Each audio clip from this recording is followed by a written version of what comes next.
I'm Logan Crawford, and right now on Spotlight, we dive into the gripping world of Civil War history with Daniel Korn and his latest book, Tennessee Thunder, A Tale of Two Armies. This riveting story brings to life the fierce battles of Stones River and Chickamauga, exploring the contrasting commanders and the brutal combat that shaped the war's outcome. With detailed historical insight and vivid storytelling, the author transports readers to one of the bloodiest chapters of American history. We're delighted to have this very talented author join us here today on Spotlight. We thank the team at Bookside Press for helping us put him in the spotlight today, and we ask viewers like you to support authors like him by subscribing to our channel and by purchasing his amazing book. The links are below this interview. Daniel, great to see you here today on Spotlight. Good afternoon, sir. Good to see you. Great to have you on the show. This is an insightful book that explains parts of the Civil War I think a lot of people don't know about. Tell us a little bit about the significance of the battles of Stones River and Chickamauga. Stones River is one of the bloodiest battles of the entire war. In fact, in terms of the numbers that were actually involved in the war, the percentages that were involved, percentage of casualties that took place in that battle are almost the highest in the entire war, second only basically to Gettysburg. Chickamauga is the last major victory of the war for the South. Of course, both battles are in Tennessee.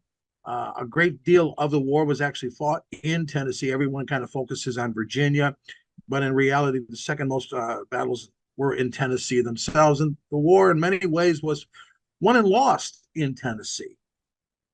So, what sparked your interest in exploring the war and being a Civil War historian?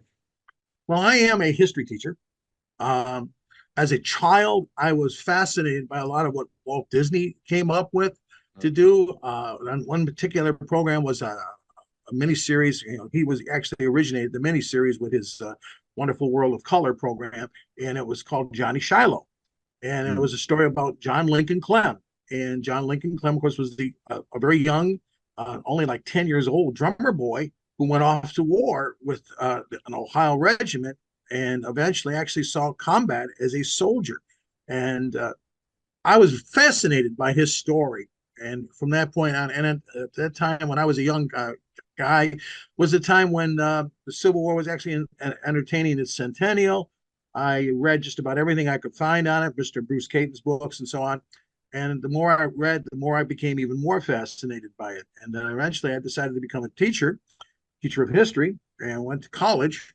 And while I was in college, I took a course on the Civil War from a very friendly professor, a gentleman I knew quite well. And part of the course was actually touring Civil War battlefields. And our last week, and while on the tour, I had what I can only describe as a supernatural experience on one of the battlefields, the battlefield of the Wilderness. Later on, I would find out that my ancestor had fought in that battle and was never found. He was dead, MIA, in action. And I felt like I had been touched from the grave, so to speak. And they really felt that way. And that inspired me between that and reading a book called Killer Angels, which of course became the movie Gettysburg eventually. I wanted to write a story, and everybody wrote about Virginia. I wanted to write about the war that everybody seemed to kind of forget about, which was out west. And that led to my novel about called Dawn's Gray Steel, which was about Shiloh. And then from there to Tennessee Thunder, which was the follow-up to Dawn's Gray Steel. And I've had, one of the things that's kind of unique for me is that I've been a Civil War reenactor. So the battles that I'm writing stories about, the people I'm writing stories about, I have actually helped recreate those battles in the first place. So I've felt everything except the zing of the bullets going by my face, so to speak. I've smelled the burning gunpowder, et cetera, and all that kind of thing. But that has helped me to bring a sense of realism to the stories because I've actually done stories, so to speak, myself. Absolutely. That's very, very cool. Very interesting that you had a relative who was lost in that battle, and you had that kind of afterlife experience that kind of, sparked your interest in studying the Civil War. Let's talk a little bit about William Starke Rosecrans and Braxton Bragg. What was the importance of contrasting their leadership styles? Well, William Starke Rosecrans was a genius.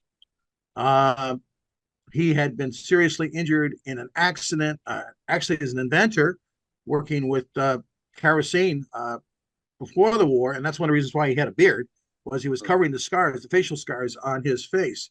A very, very, very highly intelligent man, a man who had converted to Catholicism after West Point, and had literally had a priest following him around, his brother, on the battle campaigns.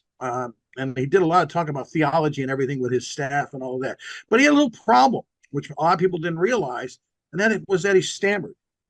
And the more tired he got, or the more excited that he got, the more he stammered. And he sounded like Donald Duck after a while if he got too worked up. So that was something about it. But he was a genius in terms of the actual strategies and everything that he came up with. And he was a heck of a fighter. This is a man who had his chief of staff's head blown off right next to him, sprayed with the man's blood and guts and brain matter and everything, just wiped it off his face and just kept right on going. That's a tough guy. That's a tough guy. But unfortunately, at Chickamauga, he was too tired. He was simply too tired, and he was making decisions that were bad decisions. And because he was too tired, people couldn't understand him too when he was trying to talk. Braxton Bragg was a very interesting character. Most people do not realize or don't know that the fact that his mother was sexually assaulted while she was pregnant with him, and that she shot and killed her assailant, who happened to be an African American. And she was charged with murder and was acquitted.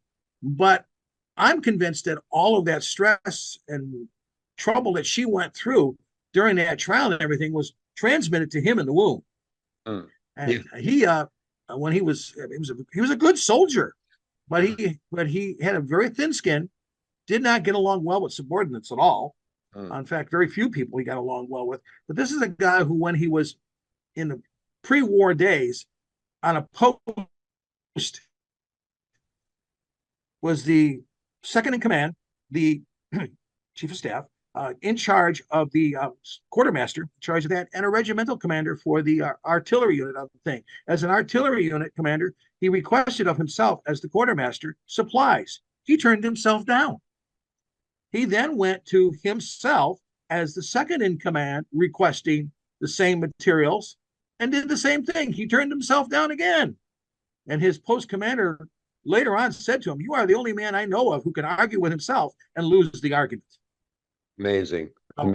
That's an interesting anecdote from that era for sure. Yeah. Permission to board, sir. Permission denied, like he's giving himself orders. That's great. So, tell us how they were very different guys. Yeah. Very different. Polar opposites. How did the battles of Tennessee change the course of the Civil War? Stones, well, they took Nashville, and North took Nashville and kept Nashville. And as a result, that was the first major capital city to fall to the North during the course of the war. Grant, of course, with the wins of Shiloh and everything, they were able to take that. They held the city throughout the war.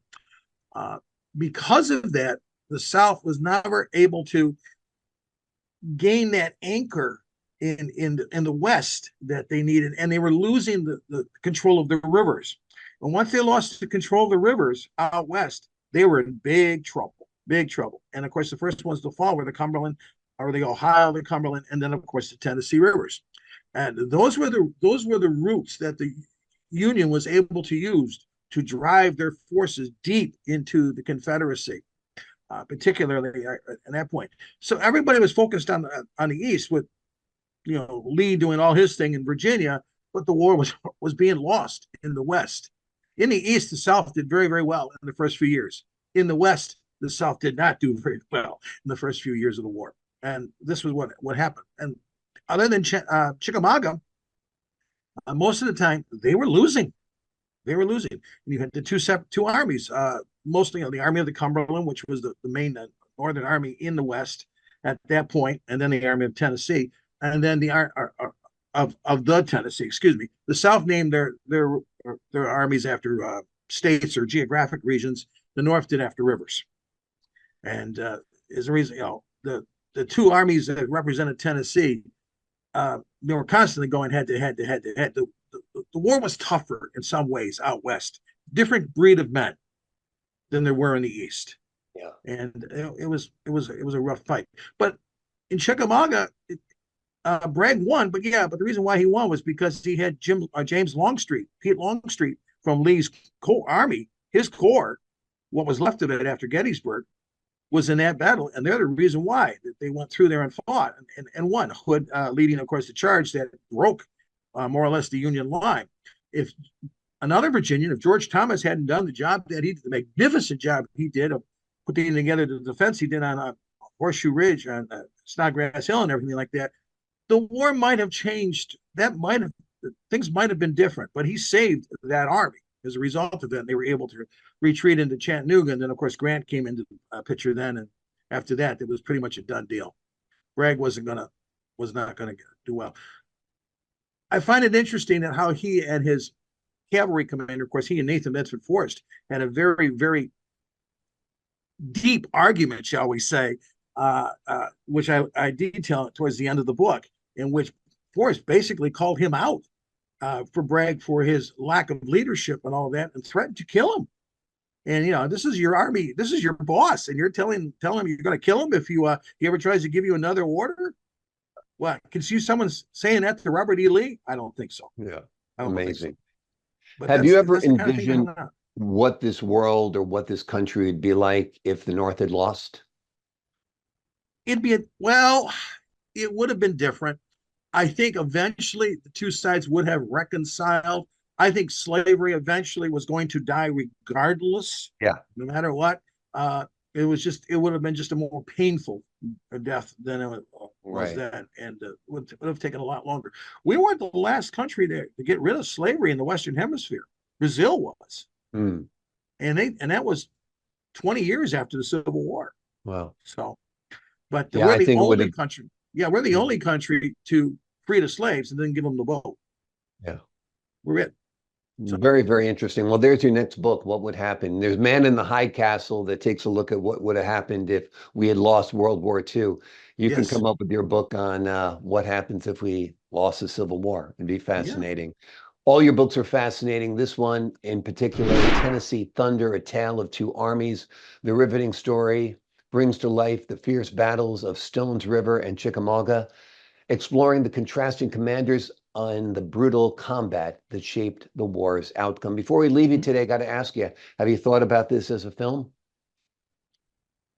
I've been, yes, and hopefully someday that'll happen. We'll see. Yeah. We'll see. But once you get the book out there, you never know whose hands it's going to wind up in. So it could turn into a TV series or a movie, and that would be terrific. And I know where they can get one. It would make me very happy. Obviously, it would make my students quite happy. Absolutely. Yeah. A good class trip would be in order to get to the theater, without a doubt. Daniel, thank you so much for joining us here today on Spotlight. Thank you, sir. I appreciate your time. To the folks at home, I'm Logan Crawford, thanking you for your time this time. Until next time on Spotlight.